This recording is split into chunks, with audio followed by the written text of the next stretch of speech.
Welcome back. तो हम वापस आए हैं करने सेकंड पार्ट। वीडियो का टाइटल है फेस टू फेस क्यों चिढ़ते हैं मुसलमान मोदी से। तो अगर आपने अभी तक फर्स्ट पार्ट मिस कर दिया है तो उसको जल्दी से पहले देखना, उसके बाद ये सेकंड पार्ट देखना। बड़ा मजेदार है।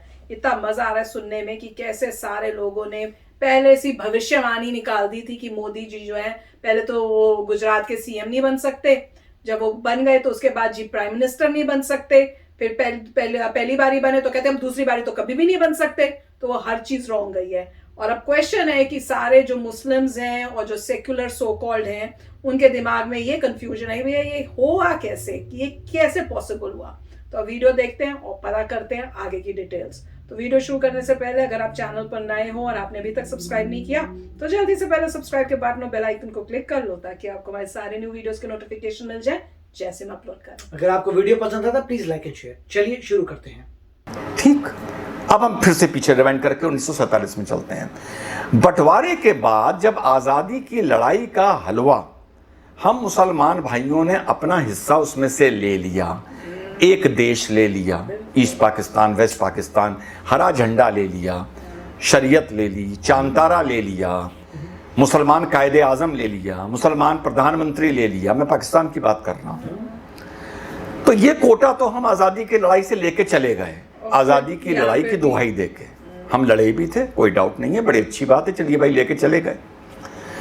पर नेहरू जी की अपीजमेंट पॉलिसी की वजह से, जिसके दो चार कारण हो सकते हैं, इस पर कभी और विस्तार में बात होगी, यहाँ के मठाधीश मुस्लिम को मेन मठाधीश मुस्लिम तो पाकिस्तान चले गए, पर यहाँ जो बचे, जो कंफर्ट जोन की वजह से बचे, प्रॉपर्टी यहाँ पर थी इस वजह से बचे, उनकी प्रॉपर्टी के पैसे नहीं मिल रहे थे इस वजह से बचे, कुछ इस वजह से रुके उनको वाकई भारत से प्यार था, और बहुत से यहाँ मजबूरी में रुके, ये सोच के रुके कि जैसे मैं पहले वीडियो बना चुका हूँ कि बाद में पाकिस्तान चले जाएंगे।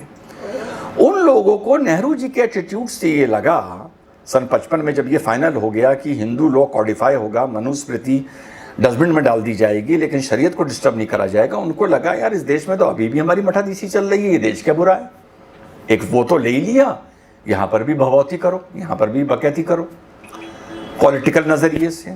और मुस्लिम्स को ये बिलीव हो गया over a period of time कि यार जिसको फिर आरएसएस बर्बाद हो चुकी थी, एंटी ब्राह्मण रॉयट हो चुके थे, गांधी जी की हत्या हो चुकी थी, सावरकर जी उसके नाथूराम गॉडसे, तो जनसंघ तबाह थी, चुनाव में 1-1.5% वोट पड़ता था जनसंघ को। तो मुस्लिम्स को इस बात को over a period of time ये यकीन हो गया था कि यार इस देश में भी जो सरकार बनेगी वो हमारी वोट से बनेगी, हमें सेट करके चलो तो तुम्हें पावर मिलेगा वरना नहीं मिलेगा। So Narendra Modi is the only person जिसने इस नरेटिव को ब्रेक किया without compromising the ideology of Jansangh. This is very important to understand for me as a commentator and you as a listener.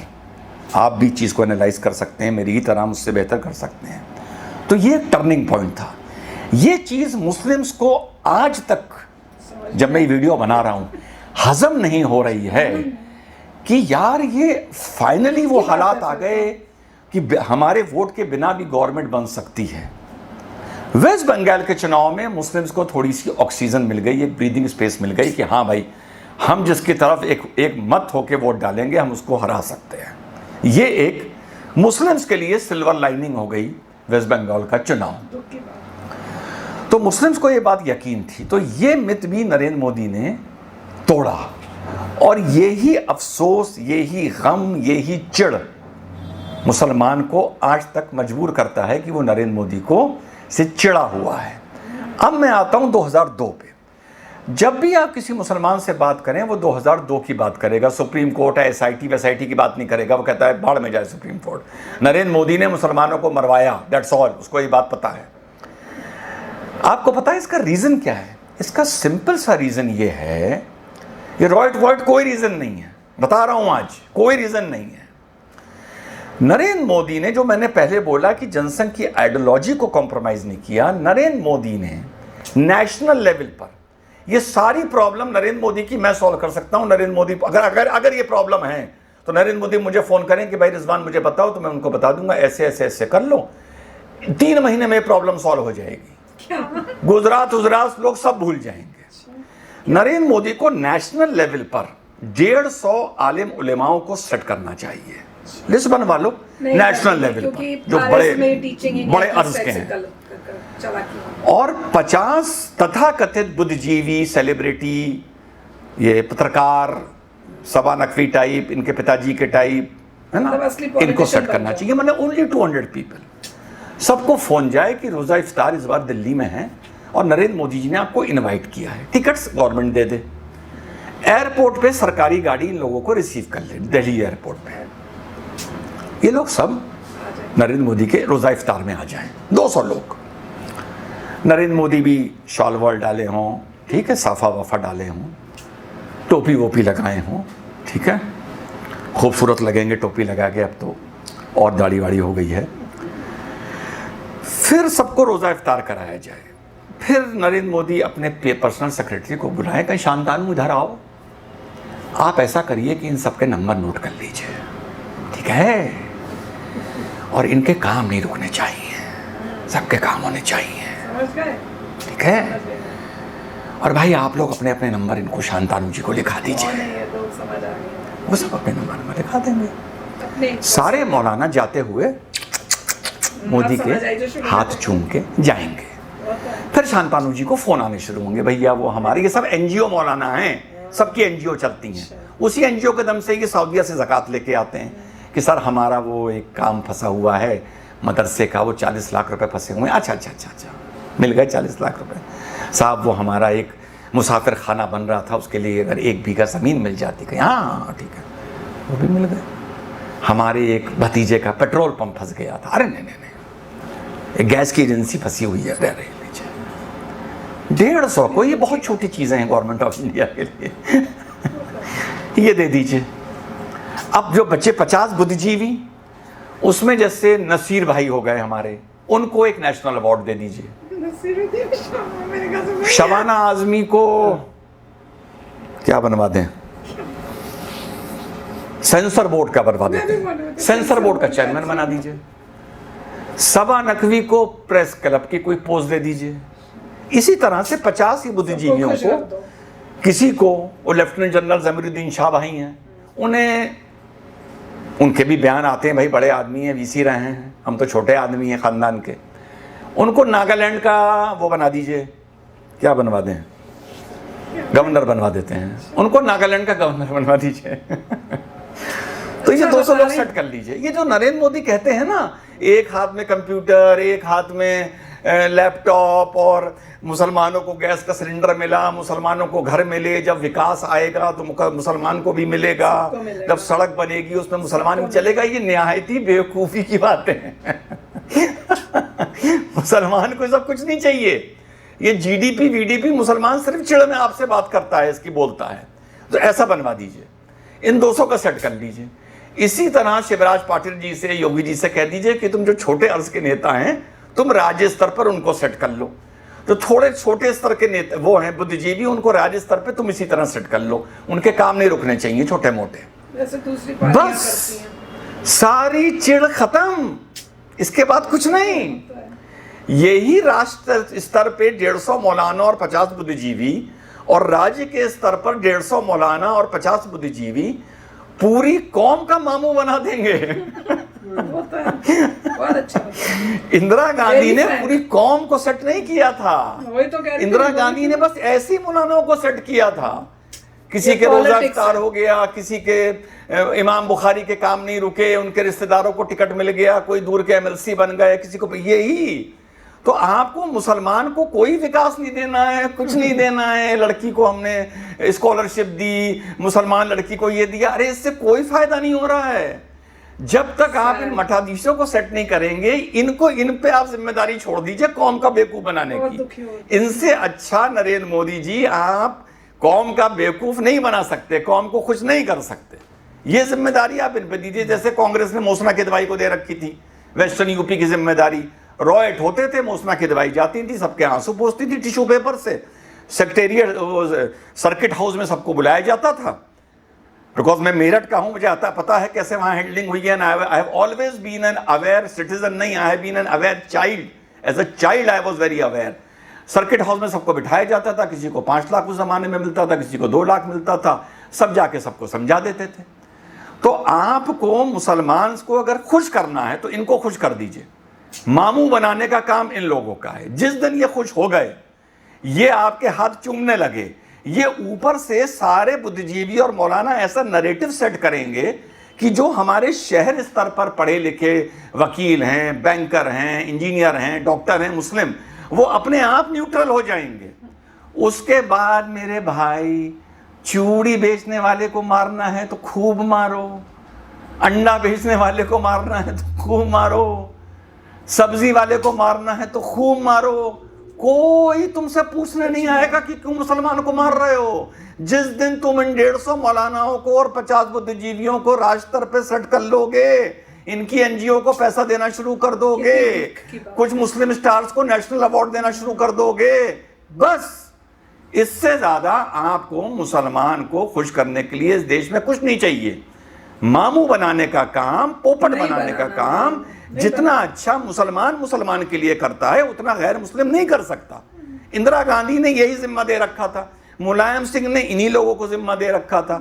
अब नरेंद्र मोदी अगर चाहते हैं कि भाई ये चिड़ खत्म हो जाए मुसलमानों की, तो इसी तरह इनको जिम्मा दे दें। 3 महीने में सारी प्रॉब्लम इस देश की एंटी नरेंद्र मोदी कम से कम मुसलमान के एंगल से खत्म हो जाएगी। क्योंकि ये सब मौलाना बिके लोग हैं, इनका ना ज़मीर है, ना इनका ईमान है, ना पढ़ा लिखा है मुसलमान का ज़मीर है, ना ईमान है।